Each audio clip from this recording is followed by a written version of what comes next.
Hi everyone, welcome back to my channel.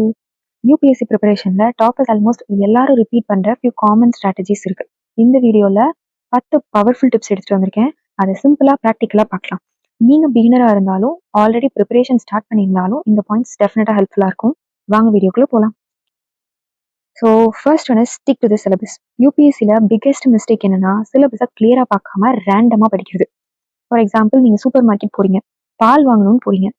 அது பதிலாக chips, chocolate, juice கூட இதெல்லாம் சேர்த்து வாங்கிட்டு வந்தீங்கன்னா உங்கள் பட்ஜெட்டும் வேஸ்ட் ஆகும் இல்லையா? ஸோ யூபிஎஸ்சிலையும் அதே தான். சிலபஸ் தெரியாமல் ப்ரிப்பரேஷன் பண்ணீங்க அப்படின்னா யூடியூப்ல ரேண்டம் வீடியோஸ் பார்க்குறது, எக்ஸ்ட்ராவாக புக்ஸ் பார்க்குறது, அன்னெசரி டாபிக்ஸ் எல்லாத்தையும் படிக்க ஆரம்பிக்கிறது, இது எல்லாமே waste of time. So toppers என்ன பண்ணுவாங்கன்னா சிலபஸை பிரிண்ட் அவுட் எடுத்து வச்சிருப்பாங்க. எவ்ரி டாபிக் சிலபஸோட கனெக்ட் பண்ணி படிப்பாங்க. ஸோ இப்போ சிலபஸில் இந்தியன் சொசைட்டி எடுத்துக்கிட்டீங்க அப்படின்னா அதுக்கு ரிலேட்டட் டாபிக்ஸ் மட்டும் ஃபோக்கஸ் பண்ணுவாங்க. எக்ஸ்ட்ரா அன்னெசரி டீட்டெயில்ஸ் எல்லாத்தையும் டைம் வேஸ்ட் பண்ணக்கூடாது. செகண்ட் ஒன் பார்த்தீங்க அப்படின்னா limited sources maximum revision. Beginners யூஸ்வலாக 10 புக்கில் ஸ்டார்ட் பண்ணுவாங்க. லைக் இன்ஸ்டியூட் நோட்ஸ் இருக்கும், கிளாஸ் நோட்ஸ் இருக்கும், லைக் இன்ஸ்டியூட்டில் கொடுக்குற புக்ஸ் இருக்கும், என்சிஆர்டிஸ், ஸ்டாண்டர்ட் புக்ஸு, இந்த மாதிரி நிறைய சோர்ஸ் எடுத்துப்பாங்க. பட் அதெல்லாம் கம்ப்ளீட் பண்ண முடியாது. டாப்பர்ஸ் என்ன பண்ணுவாங்கன்னா அப்படியே ஆப்போசிட். ஃபியூ ஸ்டாண்டர்ட் சோர்ஸஸை சூஸ் பண்ணிப்பாங்க. அதை அகைன் அண்ட் அகைன் ரிவைஸ் பண்ணிகிட்டே இருப்பாங்க. ஸோ இப்போ லக்ஷ்மிகாந்த் எடுத்துக்கிட்டிங்கன்னா அதை ஒரு தடவை படிச்சிங்கன்னா அது மறந்துடும். ஸோ அதை 5 டைம் ரிவைஸ் பண்ணிங்கன்னா ஆட்டோமேட்டிக்காக அது ரீகால் ஆகும். ஸோ இதுதான் limited source maximum revision. Third one பார்த்தீங்கன்னா பிஒய்க்யூஸ். இப்போ ஒரு கிரிக்கெட் மேட்ச் போகிற பிளேயர் வந்து ப்ரீவியஸ் மேட்சை அனலைஸ் பண்ணாமல் போனால் என்ன ஆகும்? ஆப்போனண்ட்டோட ஸ்ட்ராட்டஜியே தெரியாது. யூபிஎஸ்சிலையும் அதே. ஸோ பிஒய்க்யூஸ் பார்த்தா யூபிஎஸ்சியோட பேட்டர்ன் நமக்கு புரியும். எக்ஸாம்பிளுக்கு இப்போ என்விரான்மெண்ட் கொஸ்டின்ஸ் பார்த்தீங்கன்னா ரிப்பீட்டட்லி கான்செப்ட் பேஸ்டாக வரும்.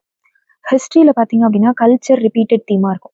ஸோ இப்போ அந்த ரிப்பீட்டட் தீமை வந்து ஒவ்வொரு சப்ஜெக்ட்டுக்கும் நம்ம வந்து அனலைஸ் பண்ணி கண்டுபிடிச்சி வச்சுக்கணும். ஸோ இப்போ கொஸ்டின்ஸ் பார்த்தா என்ன டாபிக்ஸ் ரிப்பீட்டடாக வருது, எப்படி அனலிட்டிக்ஸாக கேட்டிருக்காங்க, எவ்வளோ டெப்த் இந்த டாப்பிக்கில் நம்ம படிக்கணும் அப்படின்றதுலாம் நமக்கு புரியும். ஸோ அதுக்கப்புறம் தான் நம்ம சோர்ஸையும் என்ன பண்ணிக்க முடியும்னா லிமிட் பண்ணிக்க முடியும்.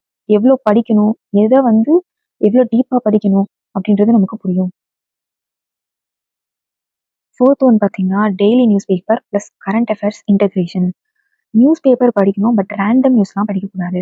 யூபிஎஸ்சிக்கு ரெலவெண்ட்டான நியூஸ் படிக்கணும். ஃபார் எக்ஸாம்பிள், நானே என்னோட பிளேலிஸ்ட்டில் பார்த்தீங்க அப்படின்னா கரண்ட் அஃபேர்ஸ் சொல்லிட்டு ஒரு பிளேலிஸ்ட் இருக்கும். அதுக்குள்ளே போய் பார்த்தீங்கன்னா நியூஸ் என்ன வந்திருக்கு, அதுக்கு ரிலேட்டடாக ஒரு ஆஸ்பிரண்ட்டாக நம்ம என்னெல்லாம் அதில் படிக்கணும் அப்படின்றது வீடியோ போட்டிருப்பேன். கண்டிப்பாக போய் வாட்ச் பண்ணி பாருங்கள். ஃபார் எக்ஸாம்பிள், இப்போ பார்லிமெண்ட் ஸ்பெஷல் செஷன் நடக்குது அப்படின்னா நம்ம உடனே இது என்னன்னு நினைக்கணும் அப்படின்னா, ஓகே இது பாலிட்டி டாபிக், இதுக்கு ரிலேட்டடாக என்னென்ன கான்ஸ்டியூஷன் ப்ரொவிஷன்ஸ் இருக்குது, என்னென்ன லாஸ் இருக்குது, என்னென்ன சுப்ரீம் கோர்ட் கேசஸ் இருக்குது, இந்த மாதிரி தான் நம்ம என்ன பண்ணணும்னா அனலைஸ் பண்ணி கரண்ட் அஃபேர்ஸை ஸ்டாட்டிக் சப்ஜெக்ட்ஸோட ரிலேட் பண்ணி படிக்கணும். இப்போ கிளைமேட் சமிட் நியூஸில் வந்துச்சு அப்படின்னா ஓகே இது என்விரான்மெண்ட் அண்ட் இன்டர்நேஷ்னல் ரிலேஷன்ஸோட என்ன பண்ணிக்கணும்னா லிங்க் பண்ணி படிக்கணும். ஸோ இதுதான் ஸ்மார்ட் ப்ரிப்பரேஷன். ஃபிஃப்த் ஒன் பார்த்தீங்க அப்படின்னா answer writing from early stage. அதாவது நிறைய ஸ்டூடெண்ட்ஸ் நினைப்பாங்க ஃபுல் சிலபஸை நான் முடிச்சுட்டு தான் ஆன்சர் ரைட்டிங் ஸ்டார்ட் பண்ணுவேன் அப்படின்னு. பட் டாப்பர்ஸ் எடுத்துக்கிட்டிங்கன்னா ஏர்லி ஸ்டேஜ்லேருந்தே ப்ராக்டிஸ் பண்ண ஸ்டார்ட் பண்ணிருவாங்க. இனிஷியலாக ஆன்சர்ஸ் வந்து பர்ஃபெக்டாக இருக்காது. உங்களுக்கு வேணும்னா பார்த்து கூட எழுதுங்க.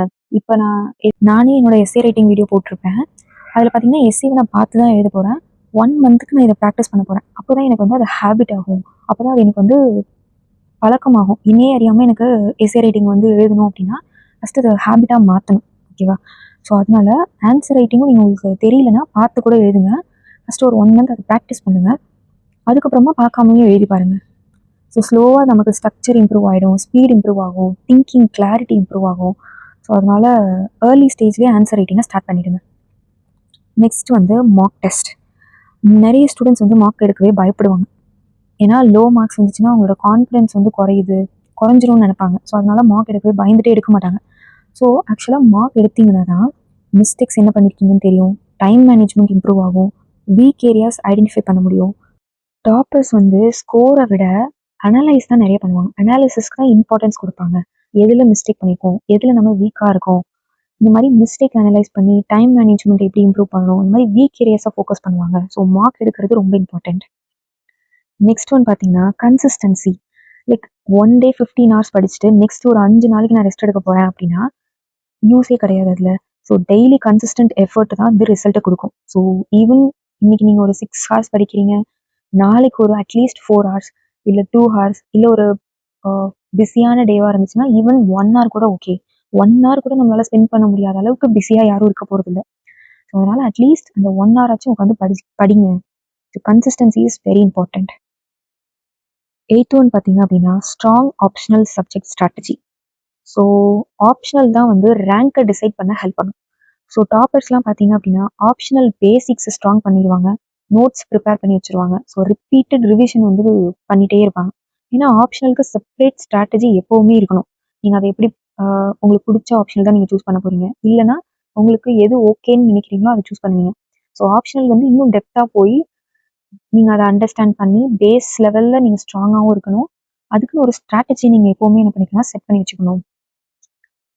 9th ஒன் பார்த்தீங்க அப்படின்னா ரெகுலர் செல்ஃப் எவாலுவேஷன். டாப்பர்ஸ் வந்து கண்டினியூஸாக செல்ஃப் செக் பண்ணிகிட்டே இருப்பாங்க. எது என்னோட வீக் ஏரியா, எனக்கு இந்த சப்ஜெக்டில் இந்த டாப்பிக்கில் ரிவிஷன் போதுமா, என்னோட ஆன்சர் குவாலிட்டியை எப்படி இம்ப்ரூவ் பண்ணுறது. ஸோ இந்த மாதிரி நிறைய அவங்களே அவங்க கொஷின் கேட்டு அவங்க என்ன என்ன பண்ணிப்பாங்க, செல்ஃப் எவாலுவேட் பண்ணிப்பாங்க. இது ரொம்ப இம்பார்ட்டண்ட். பிகாஸ் அனலைஸ் பண்ணி பார்த்தா தான் நமக்கு செல்ஃப் அவேர்னஸ் இருந்தால் தான் நம்ம வந்து மிஸ்டேக்ஸை கரெக்ட் பண்ணிக்க முடியும். 10th ஒன் பார்த்தீங்கன்னா மென்டல் ஸ்டெபிலிட்டி. யூபிஎஸ்சிங்கிறது வெறும் நாலேஜ் டெஸ்ட் மட்டும் கிடையாது. ஸோ ஸ்ட்ரெஸ்ஸு, நம்ம மற்றவங்க கூட கம்பேரிசன், செல்ஃப் டவுட்டு, இது எல்லாமே வரும். ஸோ யூபிஎஸ்சி ப்ரிப்பரேஷனில் கம்பேரிசன் பார்த்தீங்கன்னா ரொம்ப டேஞ்சரஸ். இப்போ ஃப்ரெண்டு வந்து ப்ரிலிம்ஸ் கிளியர் பண்ணிட்டாங்க, நீங்கள் பண்ணலை அப்படின்னா கண்டிப்பாக நீங்கள் டவுன் ஆகிடுவீங்க. இன்னொரு ஃப்ரெண்டு வந்து ஆப்ஷனல் வந்து முன்னாடியே படித்து வச்சுட்டாங்க அப்படின்னா, ஓ அவன் ஆப்ஷனல் படிச்சிட்டான், நான் இன்னும் ஸ்டார்ட் கூட பண்ணல. ஸோ இந்த இந்த கம்பேரிசன்லேயே நீங்கள் என்ன ஆகிடுவீங்கன்னா ஸ்லோ டவுன் ஆகிடுவீங்க அந்த ப்ராசஸில். ஸோ இதை பார்த்து ஸ்ட்ரெஸ் வரும். ஸோ இது எல்லாமே நம்ம ப்ரிப்பரேஷனை வந்து லேக் ஆகும். ஸோ அதனால என்ன பண்ணணும் அப்படின்னா, ஸோ ஸ்டேபிளான மைண்ட் செட்டை நீங்கள் க்ரியேட் பண்ணிக்கோங்க. மென்டலி ஸ்ட்ராங்காக இருக்க ட்ரை பண்ணுங்க. இது டிஃபிகல்ட் தான், பட் ஓகே, ட்ரை பண்ணுங்க. ஓகே கைஸ், ஸோ டாப்பர்ஸ் ஒன்றும் எக்ஸ்ட்ராடினரி ஹியூமன்ஸ் கிடையாது, பட் ஆர்டினரி ஹேபிட்ஸை எக்ஸ்ட்ராடினரி கன்சிஸ்டன்சியோட ஃபாலோ பண்ணுவாங்க. இதுதான் வந்து ரியல் டிஃப்ரென்ஸை க்ரியேட் பண்ணுது. ஸோ இதோட நம்ம வீடியோ முடிச்சுக்கலாம். So try to follow this 10 tips. See you in the next video.